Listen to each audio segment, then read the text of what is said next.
Challenge अब शुरू होता है। गौतम ने ऋषि सर की सलाह को सुने बिना ही अनाउंसमेंट कर दी।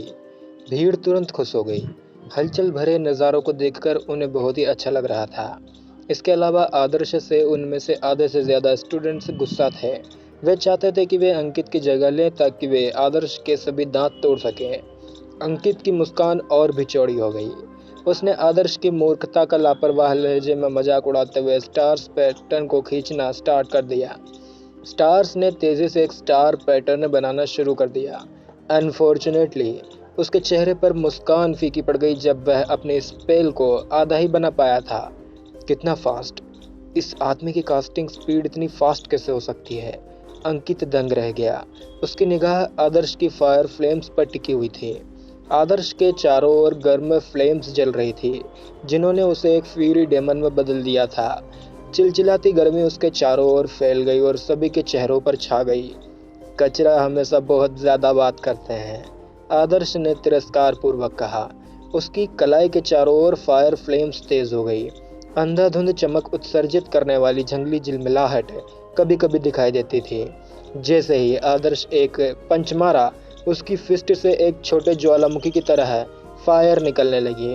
अंकित पर उतरते ही रोलिंग फ्लेम्स फेदर के आकार में बदल गई। अंकित अवाक रह गया। उसने केवल आधा स्टार पैटर्न ही पूरा किया था। उसने अपने डिफेंसिव इक्विपमेंट को जल्दी से एक्टिवेट कर दिया। अनफॉर्चुनेटली उसके इक्विपमेंट्स ब्लास्ट को रेजिस्ट करने के लिए काफ़ी नहीं थे। ब्लास्ट से अंकित उड़ गया। वह पूरी तरह से फायर फ्लेम्स में घिरा हुआ था। अंकित का फिगर एक आर्क में उड़ गया और बाउंड्री के बाहर जमीन पर पटक गया। उसके पूरे शरीर पर झुलसने के निशान दिखाई दे रहे थे। अंकित की आग केवल नॉर्मल फ्लेम्स थी। इसने उसे फायर एलिमेंट का कोई रेजिस्टेंस नहीं दिया, इसलिए जब उसके शरीर पर आग लगी तो उसकी स्किन तुरंत जलने लगी। इतना कचरा स्टूडेंट, उसे 736वें रैंक पर कैसे रखा जा सकता है? आदर्श ने अपना हाथ ऊपर उठाया और बाकी फ्लेम्स को एक झटका देकर बुझा दिया। आदर्श अपने शब्दों को गौतम की ओर निर्देशित कर रहा था। क्योंकि गोरिल्ला टीचर उस पर चिढ़ रहा था, इसलिए आदर्श को पीछे हटने का कोई इरादा नहीं था। गौतम के होंठ उलट गए, शायद उसके फेफड़े फट रहे थे। बच्चा काफी इम्प्रेसिव है, ऋषि सर ने मुस्कुराते हुए कहा। उसे बस इतना ही आता है। फायर स्कूल में ऐसे कई लोग हैं जो अंकित को एक फ्यूरी फिस्ट के साथ उड़ते हुए भेज सकते हैं, गौतम ने गर्दन टेढ़ी करते हुए कहा।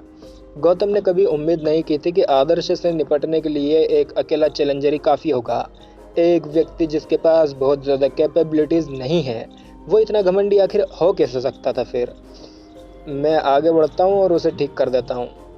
ऐसा लगता है कि ये मेरे लिए एक लंबा दिन होने वाला है, ऋषि सर ने सिर हिलाते हुए कहा। और वह बैटल ग्राउंड की बाउंड्री की ओर चलते चलते उन्होंने बिना गौतम की ओर मुड़े हुए कहने लगे, आप उसे कम आंक रहे हैं। अगला चैलेंजर आगे चला गया। आदर्श ने इसके लिए लंबे समय से तैयारी की थी। दूसरा चैलेंजर 645वें रैंक पर रहने वाली एक फीमेल स्टूडेंट थी। उसकी ताकत अंकित से बहुत ज़्यादा नहीं थी, लेकिन वह काफ़ी अलर्ट थी। वह जानती थी कि आदर्श की कास्टिंग स्पीड आउटस्टैंडिंग थी, इसलिए उसने शुरुआती से ही डिफेंसिव रुख अपनाया था। फायर और वाटर एलिमेंट, लड़की तुम तो बड़ी परेशान करने वाली लगती हो। आदर्श ने अपने हाथ में फ्यूरी बर्स्ट का एक कश जलाया और स्टार्स को अच्छी तरह से जोड़ लिया। तुम्हें भी ऐसा लगता है? लड़की बेफिक्र थी। उसके चारों ओर वाटर कर्टेन बह रहा था। अगर तुम डिफेंस में इतनी अच्छी हो तो तुम वाटर स्कूल में क्यों नहीं जाती? आदर्श ने अपने ओपोनेंट पर सटीक रूप से फायर बर्स्ट थ्रो किया। Student basic water spell water barrier casting कर रही थी। उसका वाटर बैरियर 3rd लेवल पर पहुंच गया था। जब तक उस पर लगातार हमला नहीं किया जाता, तब तक उसके पास एक नया डिफेंसिव बैरियर बनाने का समय हो सकता था। आदर्श जानबूझकर लड़की को छेड़ रहा था। वह अपने फायर बर्स्ट को पूरी तरह से समय दे रहा ताकि उसका वाटर बैरियर समय पर ठीक ना हो सके और वह समय पर अपना अटैकिंग स्पेल डाल सके। बच्चा अपनी एनर्जी बर्बाद कर रहा है। वो अपने अपोनेंट को आसानी से हरा सकता है, फिर भी वो ऐसा कर रहा है। मुझे पता था कि वो एक घमंडी, अभिमानी और बेकार है, गौतम ने कहा। उसने आदर्श के तरीकों को तुच्छ जाना। एक डुएल था। वह इसे मजाक की तरह कैसे ले सकता था? अगर उसने डीमन बीस्ट के खिलाफ भी ऐसा ही किया तो वह अपने से कमज़ोर क्रिएचर्स के हाथों भी एक भयानक मौत मर सकता था। 645वें रैंक वाले स्टूडेंट का आदर्श के लिए कोई मुकाबला नहीं था। वह यह भी जानती थी कि आदर्श केवल उसे चिढ़ा रहा था। उसने मैच हारने का फैसला किया और ग्राउंड छोड़ दिया। जाने से पहले उसने उस आदमी को भी देखा जिसने उसे स्कूल के सामने मजाक बनाकर रख दिया था। अगला चैलेंजर, टॉयलेट ब्रेक प्लीज। आदर्श वास्तव में बेशर्म था। वह कंटिन्यूअस चैलेंजेस में देरी करने के लिए सभी संभावित कारणों को करने की कोशिश कर रहा था ताकि वह ज़्यादा से ज़्यादा एनर्जी रिस्टोर कर सके।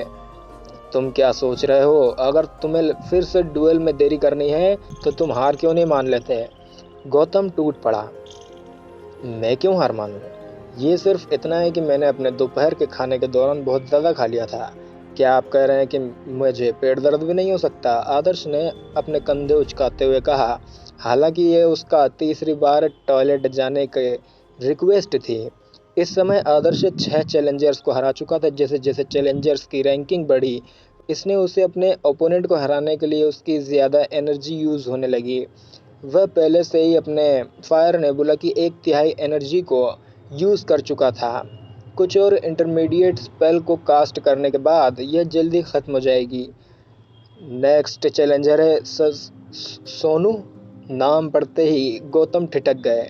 ये लास्ट रैंक वाला स्टूडेंट यहाँ कर क्या रहा था?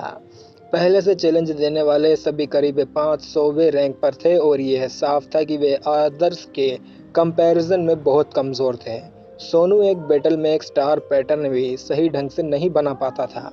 क्या डुएल का रिजल्ट साफ नहीं था? सोनू हमेशा की तरह डरपोक लग रहा था। इतनी बड़ी भीड़ के सामने वह पहली बार ग्राउंड में खड़ा हुआ था। ग्राउंड में चलते समय उसका फिगर अभी भी कांप रहा था। आदर्श की आंखें चमक उठी जब उसने उसे देखा, मानो वह उसका उद्धार करता हो। बच्चे ने उसे निराश नहीं किया। अगर उसकी बारी 200 चैलेंजर्स के बाद आती तो इसका मतलब यह था कि उसे अपने सामने 200 लोगों को फेस करना पड़ता। वो क्यों चैलेंज दे रहा है? क्या वो उन बेवकूफ़ों की तरह सिचुएशन का फ़ायदा उठाने की कोशिश करने के बारे में सीरियस है जो हार गए हैं? भीड़ में से कोई ठहाका मार कर हंस पड़ा। ये आदर्श काफ़ी इम्प्रेसिव है। उसने रॉय को पहले ही हरा दिया है जो 548वें रैंक पर था। ये सोनू अंकित से भी बदतर होने जा रहा है। मैंने पहले उस आदमी से लड़ाई की है। उसने मुझे एग्रेसिवली बैटल के लिए चैलेंज दिया था, फिर भी वो लड़ाई के दौरान एक इंटरमीडिएट स्टार पैटर्न भी नहीं बना पाया। मैं उसके अटैक का इंतज़ार कर रहा था लेकिन वो ऐसा नहीं कर सका। क्या मजाक चल रहा है यार? यूनिवर्सिटी का मेन कैंपस इस बेवकूफ़ को क्यों एक्सेप्ट करेगा? जैसे ही सोनू ग्राउंड में गया, फायर स्कूल की हंसी फूट पड़ी। वह खुद को शर्मिंदा करने की कोशिश क्यों करेगा? उन्होंने बाकी चैलेंजर्स के लिए अपनी किस्मत आजमाने का एक कीमती मौका बर्बाद कर दिया था। इसके अलावा उसके बाद चैलेंजर्स को निश्चित रूप से टॉप 500 में रैंक दिया गया था।